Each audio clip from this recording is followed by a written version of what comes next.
Welcome, students, teachers, judges, and friends to Make Your Point Season 2.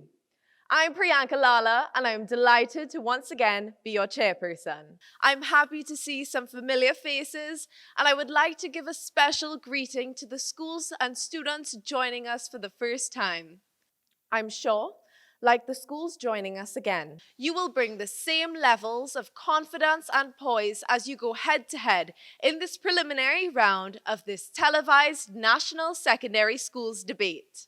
The 12 schools participating in this season, in no particular order, are St. Mary's College, La Romaine Secondary School, Bonaire Secondary School, Queen's Royal College, Bishop's Anstey and Trinity College East High School, Astor Boys College, San Fernando, Marabella South Secondary, Hillview College, El Dorado West Secondary School, Holy Cross College, Arima, San Fernando Central Secondary School, and Holy Faith Convent, Couva. It is my pleasure to now introduce you to our esteemed judges. Mr. Kijan Haynes, Lead Editor, News Gathering, CNC3. Mr. Mushtaq Mohammed, General Manager, Paria Fuel Trading Company Limited. And Dr. Richard Taylor, Senior Lecturer in Organic Materials Chemistry at the University of the West Indies. And joining me on stage is our timekeeper, Miss Jamie Simmons.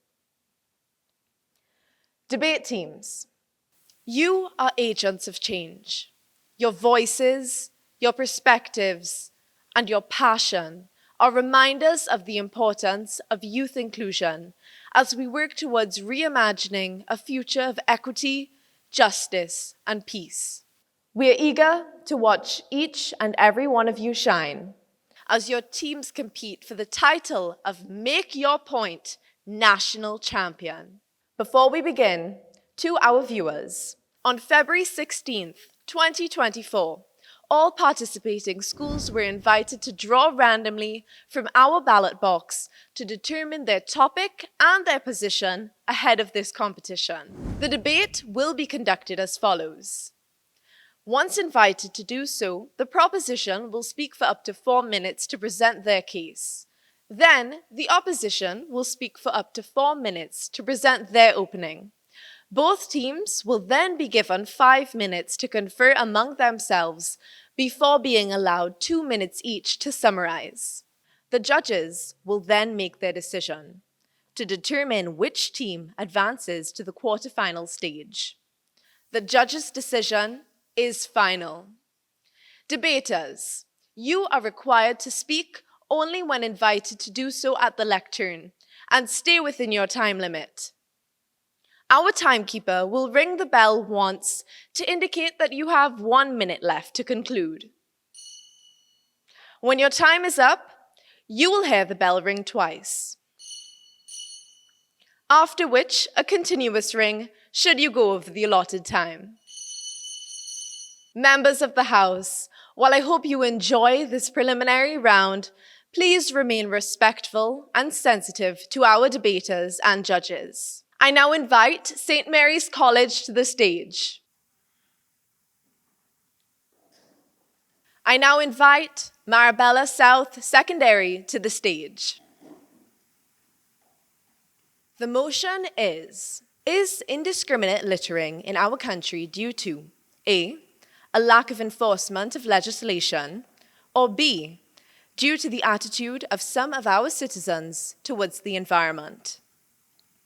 Will the proposition speaker, Zaire Alexander of St. Mary's College, please take the floor? Good morning, everyone.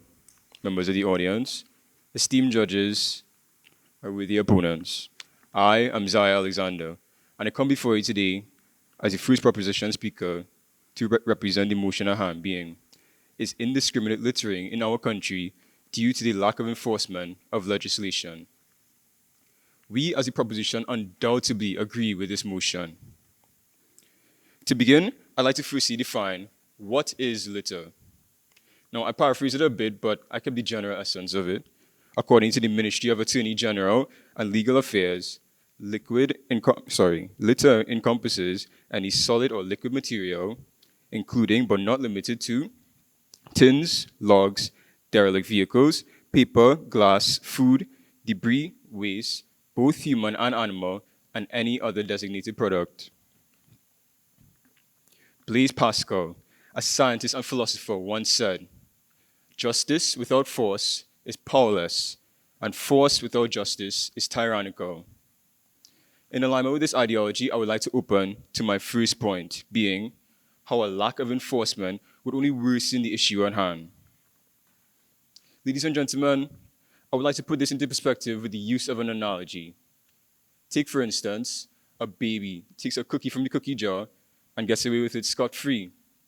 Then they'd be more inclined to do it again. And we'll see why not. I think any of us here would be more inclined to get a free cookie. But with the use of this logic, if someone were to be walking through the Shisa Spain and drop a plastic bottle and get away with it without encountering any legal consequences, then they'd also be more inclined to do it again. And this, my friends, is the reality of the situation today. Now, the opposition may state that this is simply the mindset of the people of Trinidad and Tobago. Talk about, oh, it's just one bottle, it wouldn't cause any harm to the environment, whispered and echoed the voices of thousands and even millions of other bottles swimming around in our drains and oceans today. While yes, we as a proposition do acknowledge the existence of this mindset, I challenge everybody in the house today with this question: where does it stem from? See, according to the 2004 Green Industry Association of Western Australia, Regional Assessment 3A, for the small island subsystem, solid waste management receives low priority when compared to other national needs. I'll let that sink in for a bit. This study speaks volumes in terms of the degree of seriousness governments and leaders have had towards the situation of litter. And who exactly enforces these laws? Exactly. See, in an ideal world where Trinidad and Tobago treats their litter law as seriously as it needs to be, potential offenders will be deterred when they witness the consequences of those before them. If we manage to effectively instill this mindset of deterrence concerning the litter law in our country, we could alleviate the vast majority of improper waste disposal. And we, the proposition, firmly believe that the way to go about this is by carrying out and appropriately delivering justice to those who do not abide by the laws of our land. Enforcing the law is the solution, and this would resonate within the minds of those who would be less incentivized to litter, seeing as there be actual dire consequences of doing so. I'd like to touch on how proper enforcement of the litter law would positively impact our society. A proper system would entail ways of identifying and applying appropriate resolution methods promptly. That's a key word there, ladies and gentlemen. Knowing that there's a well-functioning system that has immediate repercussions in a place for already... I thank you all for listening. Will the opposition speaker, Shael Charles of Marabella South Secondary, please take the floor? Mother Earth is dying. We need to stop the pollution. Mother Earth is crying. We need to change our attitude and stop the indiscriminate littering of our environment. Good morning to the honorable judges, the audience, and my worthy opponents. My name is Shael Charles of Marabella South Secondary. Today, my opponents just now give us a fabricated truth that is due to lack of law enforcement. But we are here to tell you the truth, the whole truth, and nothing but the truth. That is due to the people's attitude that there is garbage on the beaches, in parks, and on the ground next to a bin with the sign saying, "Don't litter or you will be fined." According to Petty et al., an attitude is an assessment of ourselves, other people, ideas, and objects. Psychologists have examined attitudes through the ABC: affective for feeling, behavior for action, and cognitive for thinking. And here we have negative feelings and inadequate knowledge resulting in these undesirable behaviors. Let's discuss knowledge, the cognitive side. We all know the saying, education is power. And we believe that if we educate our citizens about the effects of littering the environment, about proper disposal, there will be a positive change, and therefore no more clogged drains or rivers which can lead to flooding. We further encourage just of the days of bits of papers that this lesson is taught at an early age. Train the child in the way it must grow. And of course, this can lead to love for environment that my colleague, Katia Scott, will now further speak on. Mother Earth is dying. Does that statement create any type of feeling? Behavior, our attitude towards littering and the environment are linked to our blatant disregard for the environment. In fact, with Swim Call will agree after the 1980s Charlie campaign, which worked because, and I quote, "No one will want to be labeled a Charlie, not even you." This campaign caused a positive change as everyone began looking out for the environment. Positive feeling will develop, however, over 40 years ago. So many young persons were unaware you were not born 40 years ago. Now, laws are good. We agree that they need to be enforced. But we do not agree that it will stop littering that exists. Are the laws being enforced with regards to the crime in Trinidad and Tobago? Yes, they are. So I'm guessing there is no crime. Clearly, punishments and fines do not work. Many studies have described that the result of punishment as temporary. Famous Terry Skinner says in his book, Beyond Freedom and Dignity, stated, punish punitive consequences are withdrawn. Example, if you get punished, would that punishment change your attitude? But as I will say, the police can't police everyone. For change, for Mother Earth to stop dying, we need to change our attitude with respect to indiscriminate littering of our environment in Trinidad and Tobago. I now rest my case. Both teams will now have 5 minutes to confer. And to you, our viewing audience, we take a short break. Please do stay with us.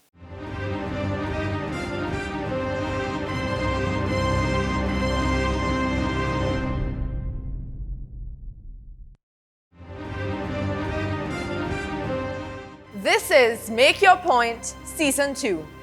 Both teams have now had 5 minutes to confer and are ready for the rebuttal. Once again, the motion is indiscriminate littering in our country due to A, a lack of enforcement of legislation, or B, due to the lack of attitude of our citizens towards the environment?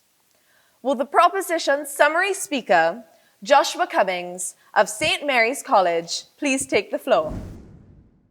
My name is Joshua Cummings, and I am here to restate and reinforce the points made by my first proposition speaker and rebuttal against the opposition's points. Firstly, we would like to ask that your argument was about the attitude, but this attitude of our citizens to pollution and littering stems from the government not putting enough focus and emphasis on how serious of a matter this is. And we would like to also add that, yes, you stated there are signs saying do not litter and proper ways of disposal, but there are also speed limit signs. However, we still need officers there to implement these laws. And that is why we believe that the enforcement of our legislation that we would have created is the main reason and main factor towards reducing our littering amount. And as you would now learn, Trinidad and Tobago ranks first in the world in waste, in solid waste produced. In second is Kuwait, and they produce 5.9 kilograms a day. Trinidad and Tobago produces 150% more. And this is a study that was done by the World Bank and produced by our very own guardianmedia.co.tt. In addition to that, we would also like to ask our opposition, who is responsible for educating the people in terms of littering, as you would have stated, that lessons need to be taught to the younger children. But those lessons and that education comes from our government, who needs to put more emphasis on that matter.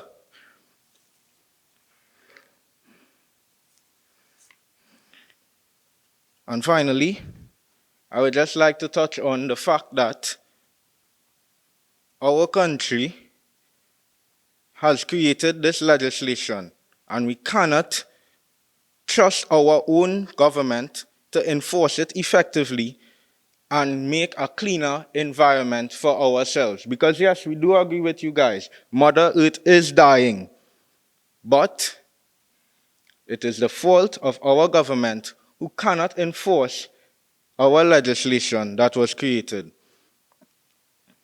Thank you for listening. Will the opposition summary speaker, Zeke Ausuri of Marabella South Secondary, please take the floor? Hello, my name is Zeke Ausuri. The proposition asks, where does it stem from? What do you mean, where does it stem from? It stems from the people's attitude and mindset. As my colleague Shia stated, that there's even trash next to the bin. So tell me, what does the organization really do? In summary, our position is that Mother Earth is shedding tears because some of our citizens are not capable to kick out the littering mentality that they have. Attitudes towards littering and the environment shape our actions. Did you know that? With the proper education and proper disposal methods, this can be prevented.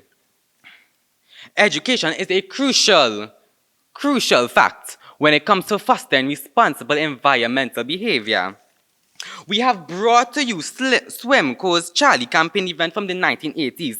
And yes, it scared folks into picking up after themselves for a hot minute, but what now? Isn't the trash back with vengeance? Even with the laws in place, we are still drowning in trash. We are still living in garbage. Ladies and gentlemen, it is like we need a reality check and stat that the littering, that the mess that we see all over, it is because of the people's attitude towards the environment. Thank you. This concludes the first of our 3 rounds in this preliminary round episode. Judges, your feedback. For me, the feedback is simply this. You started on some good principles related to the law and enforcement. What was clear was good examples for where people had similar problems. Over the world, I guess there would be countries that had similar problems, and they may have used a strategy of enforcement to improve. And if a few examples like that would have given your argument a lot more power. I have to believe what you are selling me. I didn't get that confidence in what you were saying. And there was even a point where I found myself having to go back to what is the topic again? Because I wasn't getting that. In terms of what are the current laws, I didn't get that. I didn't get what were the fines. Are the fines too low? Are they too high? Because if a fine is low, then anybody can just pay it and go about their business.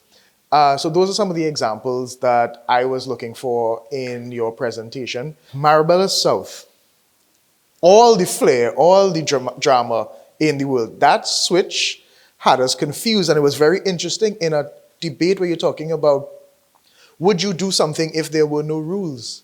There are no rules about you all switching. So I realized that you all just took advantage of it and switched out. It was a very interesting strategy.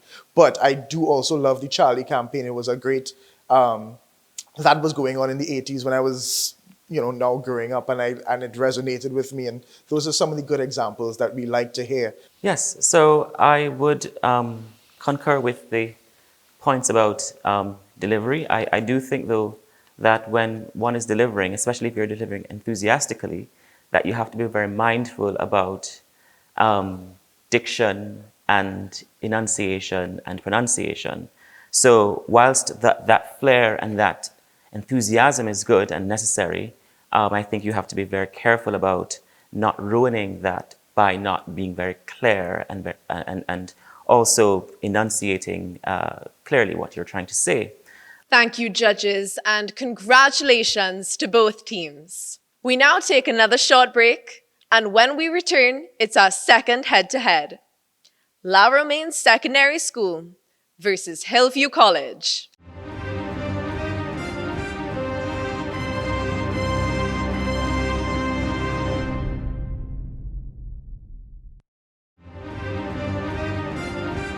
Welcome back to Make Your Point, Season 2.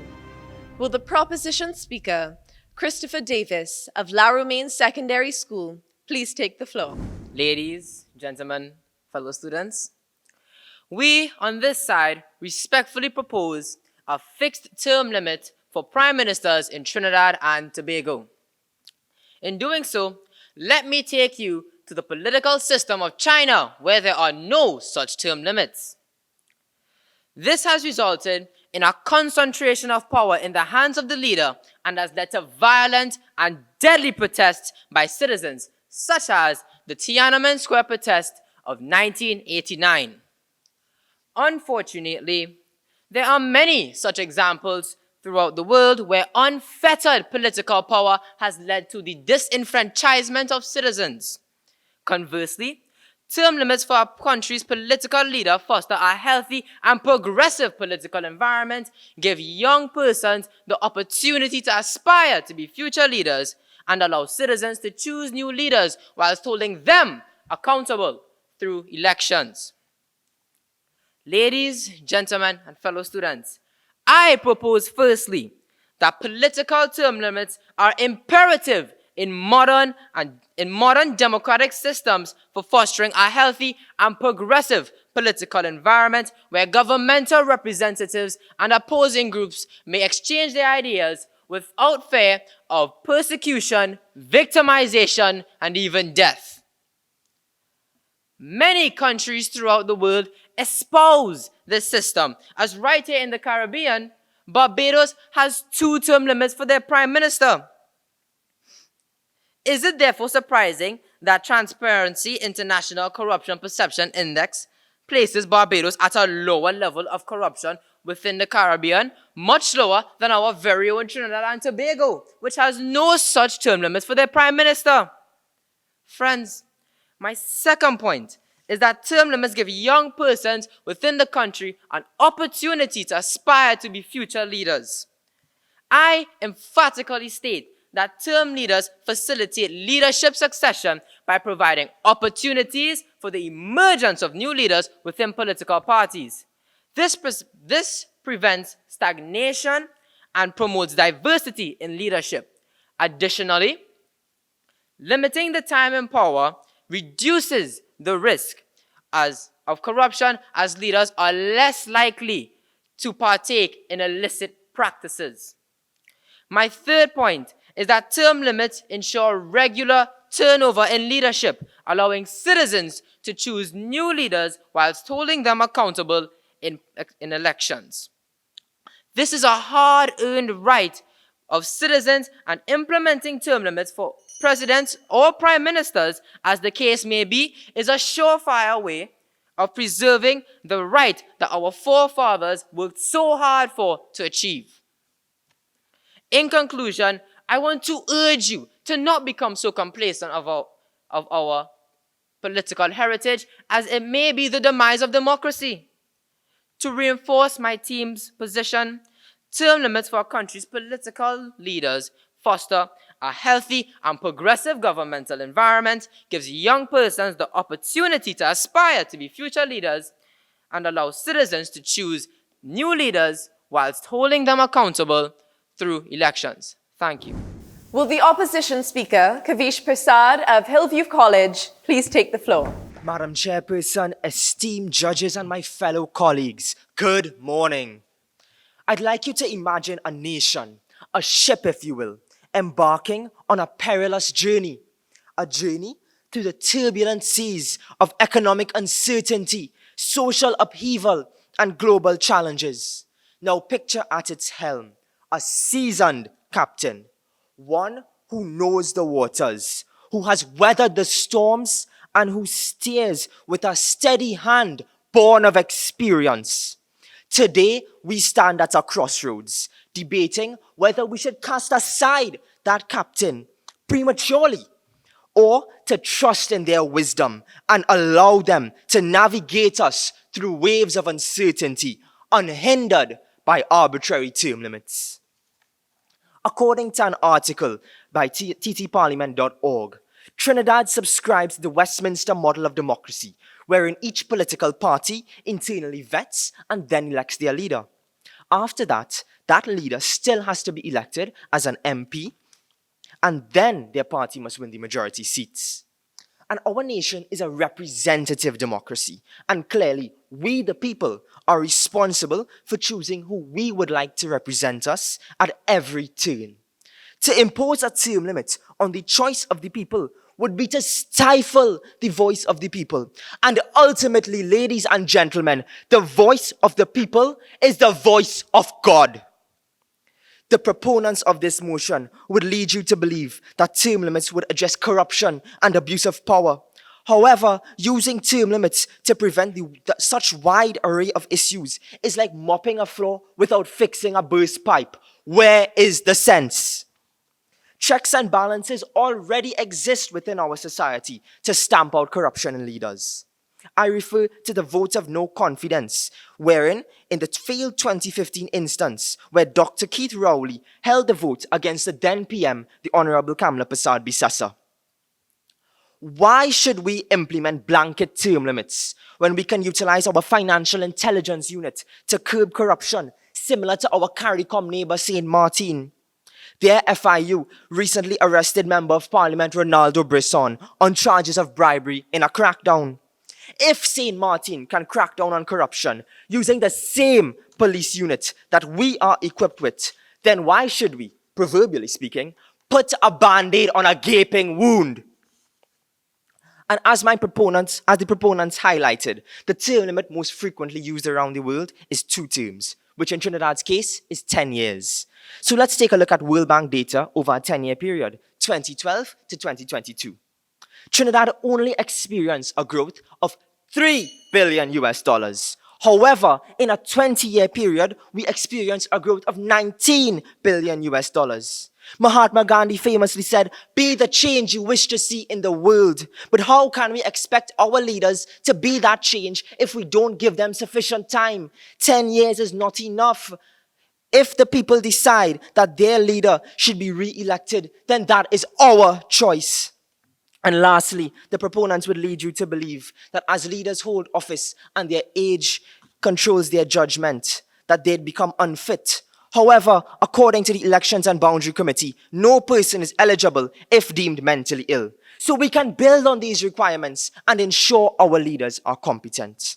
And as I conclude, let me leave you with a question. By show of hands, who wants to strengthen our elections by implementing these simple strategies instead of blanket and frankly useless term limits?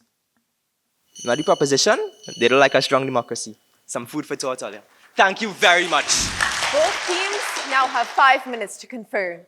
And to you, our viewing audience, we take a short break. We'll see you after the break to conclude this intriguing session.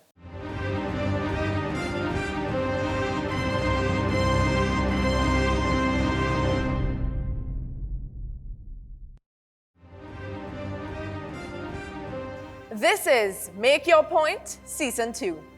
Both teams have now had 5 minutes to confer and are ready for their summaries. Will the proposition summary speaker, Ambika Sobi of Laramine Secondary School, please take the floor?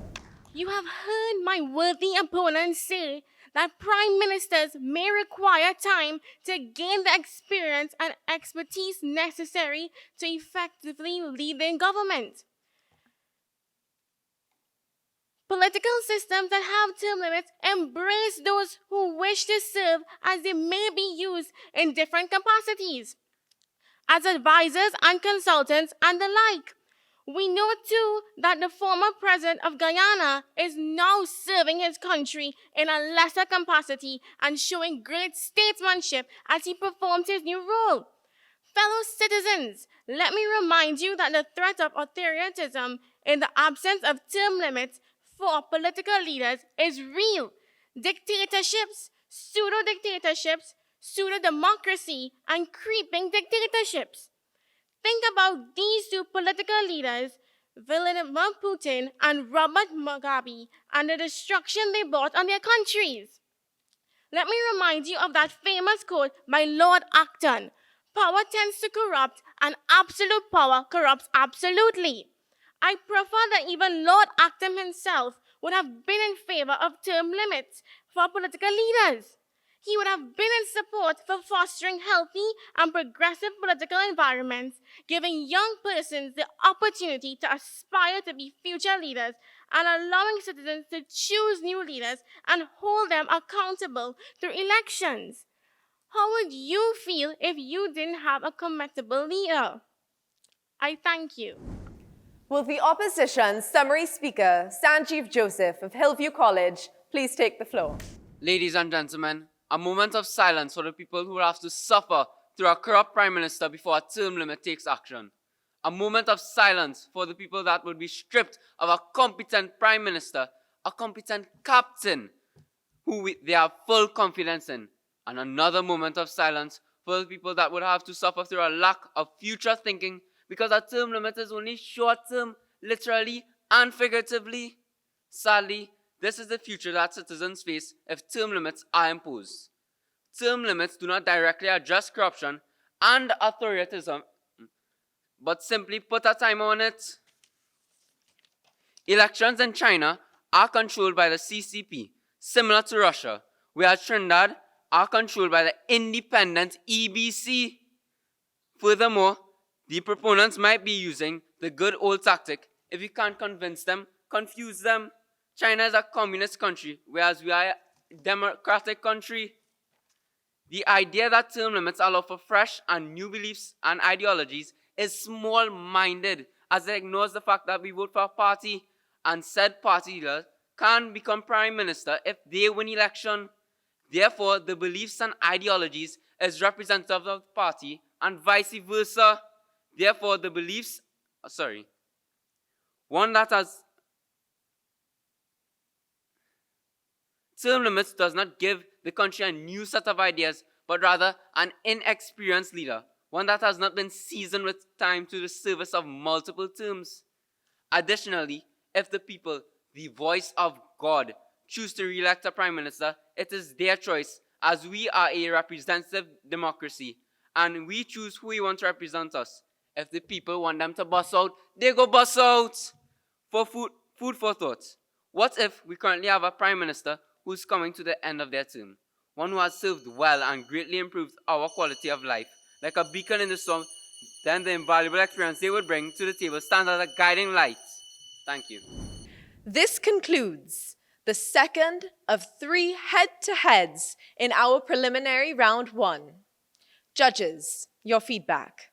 I think overall, both opening speakers actually did a very good job with respect to bringing across their points. I thought that they were very articulate.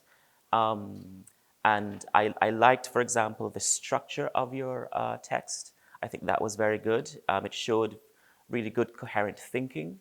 And I think that should be commended. I think, though, there were some very good points made and some good references made by both teams. I liked the fact that I think one team, though, made more reference to the Trinidadian context more than the other. In particular, the opposition team really described well our parliamentary system, and really that being the foundation to your argument. I thought that was a very good approach, a good strategy to use to establish your perspective. For the proposition, I think it started off on a strategy of leadership succession and diversity, and diversity leadership that I felt should have flowed more through to the rebuttal and reinforce it. And I thought there was the opportunity to use a little more expert opinions and academic references, that allowed, give stronger credibility to leadership succession and diversity. And this is for both teams. I thought neither team kind of linked to economic performance or country performance that would have strengthened the debate on either side leadership succession or continuance, right? For the opposition team, again, I thought initially I was a little bit unclear on what was the strategy, whether it was choice of the people or checks and balances in the system, right? So one of the things I would say is be clear on what your underpinning argument is. I'd have to agree with both of my colleagues here because this was theater. Like this was good. This was fun to watch, edge of your seat. I may have had an opinion going into this, and that opinion may have changed at the end of it. So that was great job by both of you. I will say that the proposition speakers were a lot stronger than the summary speakers. I feel like if you're bringing up the anchor leg of the race, so you would have heard what the others would have said. So build on what the people said before you and use that to either strengthen your argument or attack your opponent's argument. So make sure that you were listening and use that in your presentation against your opponent and for your team. We of course now have to check the rules again for the use of props, but it was again all part of the show. Like this is people are watching on TV, they will enjoy it. So good job there. I'm surprised nobody used the example of probably the most famous democracy of term limits, the US. Whether or not it's working for them, whether it's better. I do like the use of noticing that young people need a chance. That's something I feel very strongly about, but overall, really good job by both teams. Thank you, judges, and congratulations to both teams. We take another short break, and when we return, it's our third and final head-to-head for this preliminary round 1 episode. Bon Air Secondary School versus El Dorado West Secondary School.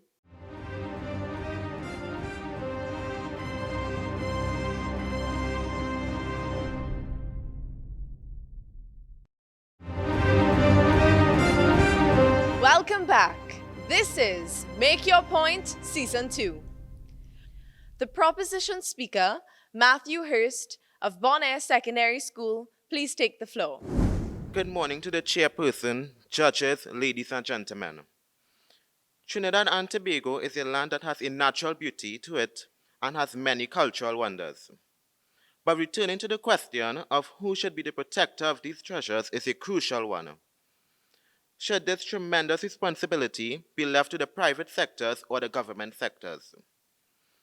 This decision is very important because it won't only impact our tourism industry, but also our cultural heritage and economic growth as a country. Ladies and gentlemen, why should Trinidad and Tobago's tourist sites be run by corporate and private entities? Well, private control for our nation's tourist sites brings prospects of innovative investment and most definitely higher visitor experiences, because there is a certain level of pride and cleanliness that is practiced during the maintenance of these sites. Ladies and gentlemen, private entities have the know-how in terms of marketing our tourist sites to their full potential. Ladies and gentlemen, supporters of private sectors argue that companies bring expertise, new innovative ideas, and financial resources to our tourist sites. There are studies done by the World Tourism Organization which have shown that privately managed sites in developing countries have seen a significant 20% increase in the number of tourists compared to the government-run sites.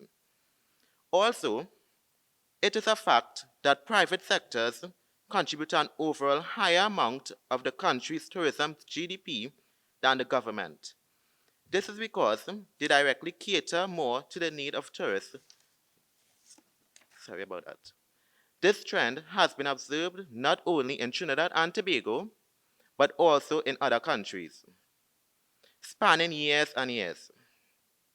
In fact, the amount of money contributed to Trinidad and Tobago by tourism is 4.7% of our GDP. Ladies and gentlemen, this information clearly shows that privately run businesses clearly attract more tourists. However, government management supporters emphasize public welfare and long-term planning, arguing that it ensures access for everyone and prioritizes sustainable practices to preserve the environment and cultural heritage. Ladies and gentlemen, take this into consideration. How often do you see a government official in a government-run tourist site? Unless it's for an opening or for a speech. The answer is likely not very often. Ladies and gentlemen, this raises concerns about the level of commitment and engagement from those responsible for managing these sites. If those overseeing these locations don't show interest, why should tourists?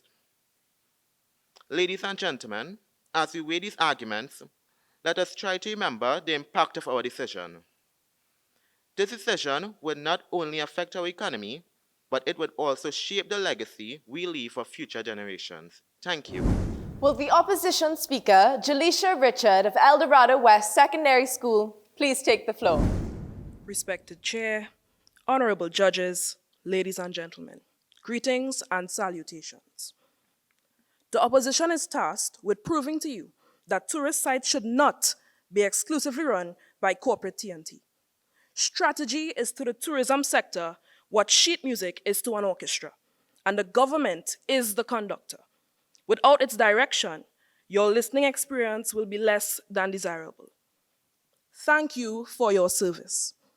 If our national heritage tourism sites are left at the mercy of private enterprise in Trinidad and Tobago, bet your bottom dollar, mass unemployment in the tourism sector will occur.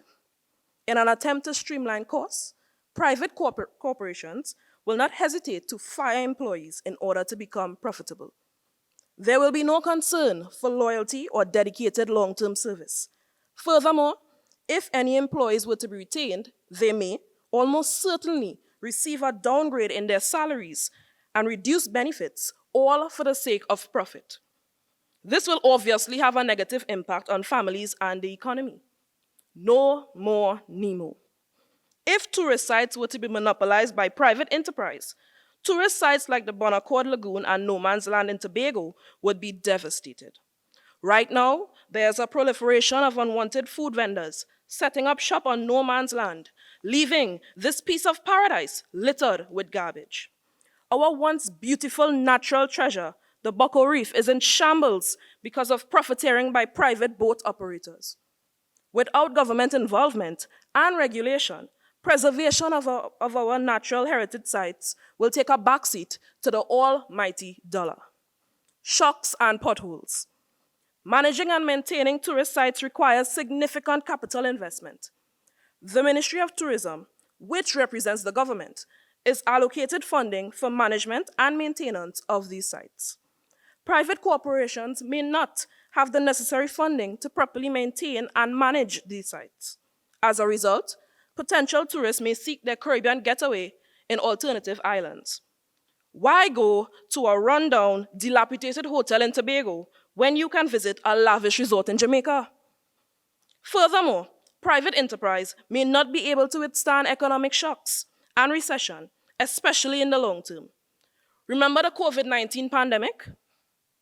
According to the Tobago Tourism and Hotel Association, the Tobago House of Assembly had to bail out no less than 5 hotels, including Grafton Beach Hotel, during the pandemic. Without the government's intervention, these hotels would be out of business. Side by side we stand. Respected audience, I am sure that we all love this beautiful Twin Isle Republic. I ain't too sure about the proposition, but I can definitely say that I am Trini to the bone, Trini to the bone. How unfortunate would it be that average citizens can be deprived of enjoying the natural, beautiful heritage of my own homeland? How sad would it be that my fellow Trinis can be priced out of enjoying a bacon shack on Maracas Beach, or have to take a 50 US boat trip to get to the Gaspery Caves? In search of profit, private companies will no doubt seek to increase prices to ensure profitability, which will unfortunately be out of reach for many Trinbagonians. However, through government subsidies, the cost to visit and enjoy these tourist attractions can be made more affordable for everyone. Ladies and gentlemen, without the guidance of the conductor, even the best orchestra will falter and collapse, and no one wants to listen to thrown together noise. I thank you. Both teams, you now have 5 minutes to confer. And to our viewing audience, we'll see you after the break.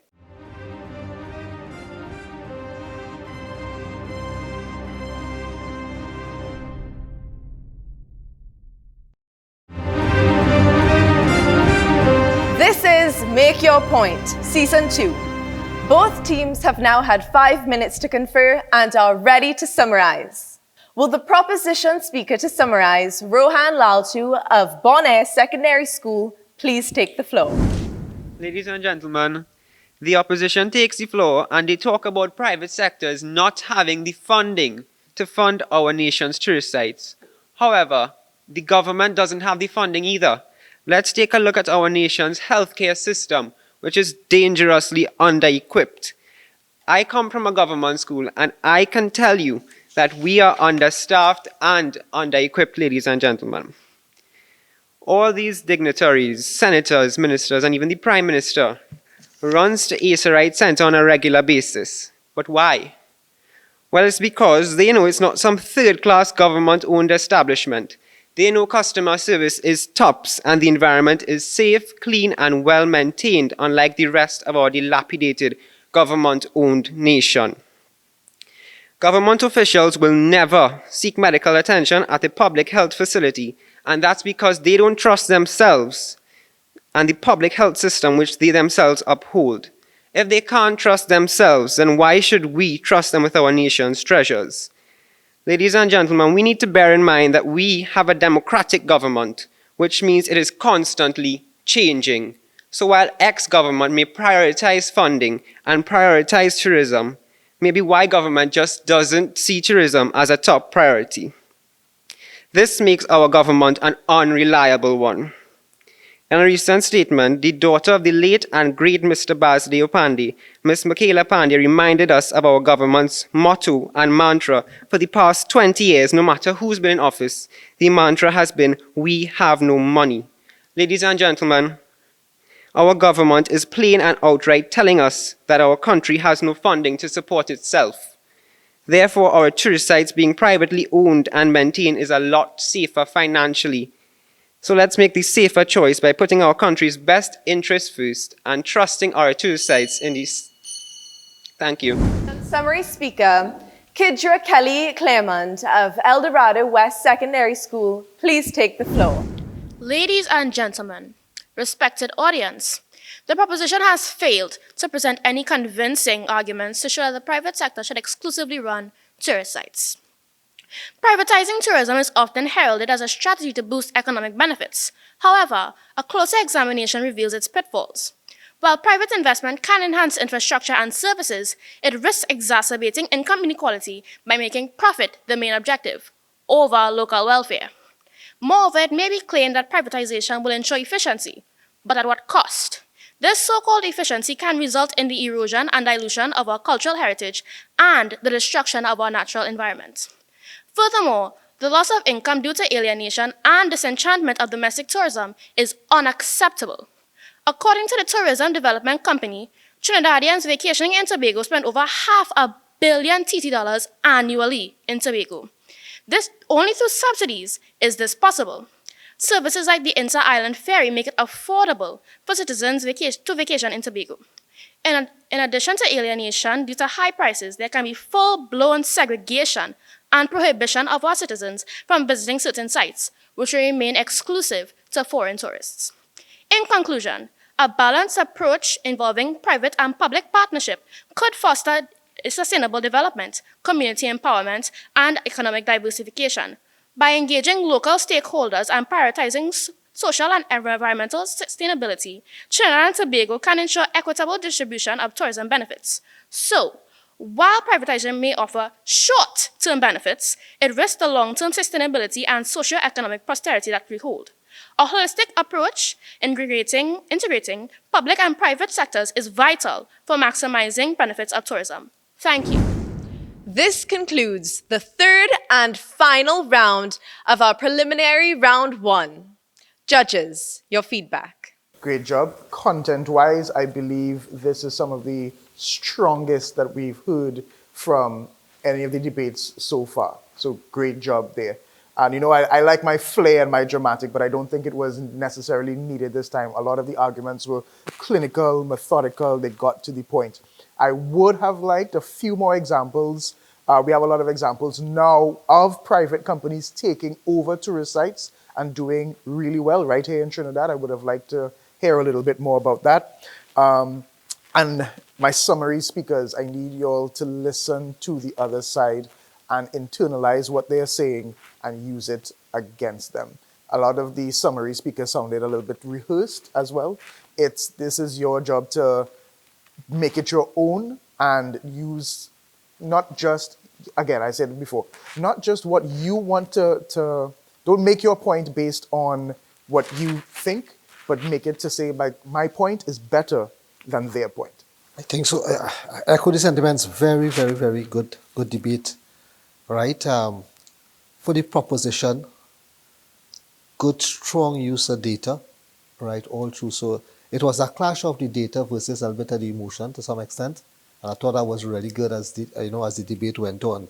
So good use of data, good use of, making references to how the elements of tourism is linked to the data. And I thought that was real powerful. I just thought presence could be a little bit stronger.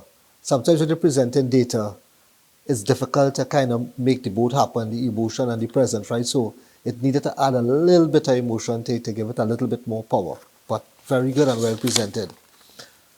On the opposition team,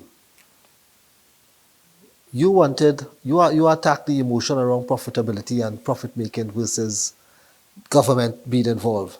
And that required a little bit more emotion on your side. You presented as though you presented a lot of facts and data, but the argument was really an emotional appeal. And I thought that bringing that emotion would have made the argument a lot more powerful. So whilst a good debate, and I do commend both teams for presenting really sound arguments, I felt that the word exclusive was not really a strong focus in your arguments. I did get a sense that the opposition team tried to do that, but I think even use of the word exclusive was not even in your delivery.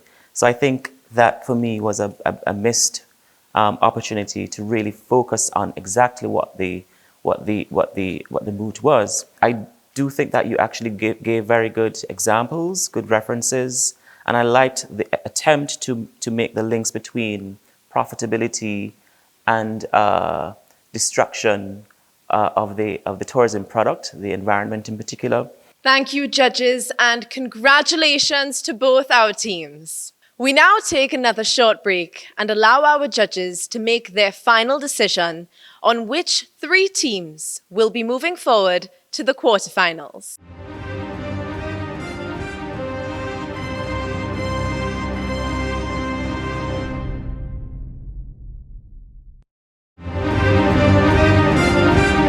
This is Make Your Point, and the results are in. Congratulations once again to all of our 6 teams, and a reminder that the judges' decision is final. Our 3 schools moving forward to the quarterfinal round of Make Your Point are Marabella South Secondary School, Hillview College, and El Dorado West Secondary School.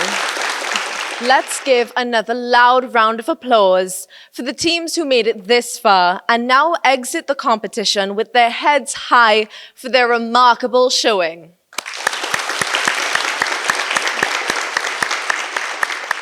I would now like to ask a representative from each of our 3 schools to draw to determine their topic and position.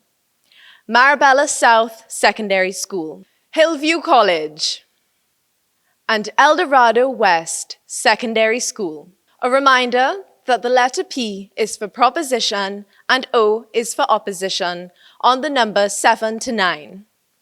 The numbers, of course, signify the next 3 topics of this competition to be debated.